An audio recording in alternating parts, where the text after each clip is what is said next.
ଆସନ୍ତୁ ଜାଣିବା ଚାଣକ୍ୟ ନୀତି ଅନୁସାରେ କିଛି କଥାକୁ ଅଣଦେଖା କରିବାର କଳା ବିଷୟରେ ଏକଦମ ସଂକ୍ଷେପରେ।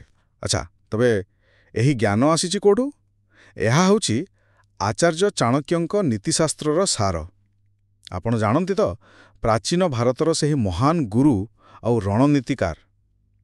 ସେ ଶିଖେଇଛନ୍ତି କେମିତି ଆଜିକାଲିର ଦୁନିଆରେ ନେଗେଟିଭ କଥା, ଅଯଥା ଝଗଡ଼ା ଆଉ ବାଧାବିଘ୍ନକୁ ପାଖ ମାଡ଼ିବାକୁ ନଦେଲେ ଆମେ ମାନସିକ ଶାନ୍ତି ପାଇବା ଆଉ ସଫଳ ବି ହେବା। ଏଇଟା ବହୁତ ଜରୁରୀ, ନୁହେଁ କି? ତେବେ ପ୍ରଥମ କଥା ହେଲା ଆପଣଙ୍କ ମନୋଭାବ। ହଁ, ସେଇଟା ହିଁ ସବୁକିଛି। ଆପଣଙ୍କୁ ବୁଝିବାକୁ ପଡ଼ିବ ଯେ ସବୁବେଳେ ସବୁକିଛି ଆପଣଙ୍କ ହିସାବରେ ଚାଲିବନି। ତେଣୁ ଅଯଥା କଳି, ନକାରାତ୍ମକ କଥାବାର୍ତ୍ତା ଆଉ ସେମିତିକା ଲୋକଙ୍କଠାରୁ ଦୂରରେ ରୁହନ୍ତୁ। ନିଜ ଶକ୍ତିକୁ ନା ଭଲ କାମରେ ଲଗାନ୍ତୁ ଆଉ ମନଟାକୁ ଶାନ୍ତ ରଖନ୍ତୁ।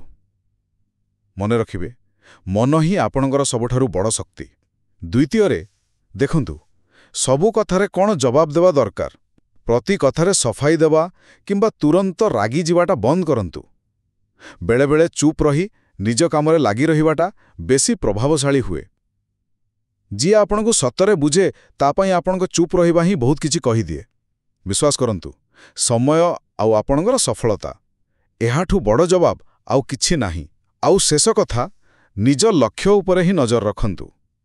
ହେଲା, ଯେତେବେଳେ ବଡ଼ ଲକ୍ଷ୍ୟ ସାମ୍ନାରେ ଅଛି, ଏ ଛୋଟ ଛୋଟ କଥା, ସମାଲୋଚନା ଏସବୁରେ ନିଜର ମୂଲ୍ୟବାନ ସମୟ ଆଉ ଶକ୍ତି କାହିଁକି ବର୍ବାଦ କରିବେ?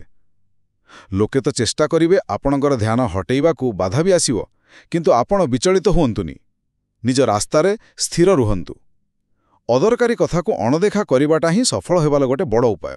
ତେବେ ଏହି କଥାଗୁଡ଼ିକକୁ ମନେ ରଖିଲେ ଦେଖିବେ ଆପଣ ମାନସିକ ଶାନ୍ତି ପାଇବେ ଆଉ ଜୀବନରେ ନିଶ୍ଚୟ ଆଗକୁ ବଢ଼ିବେ।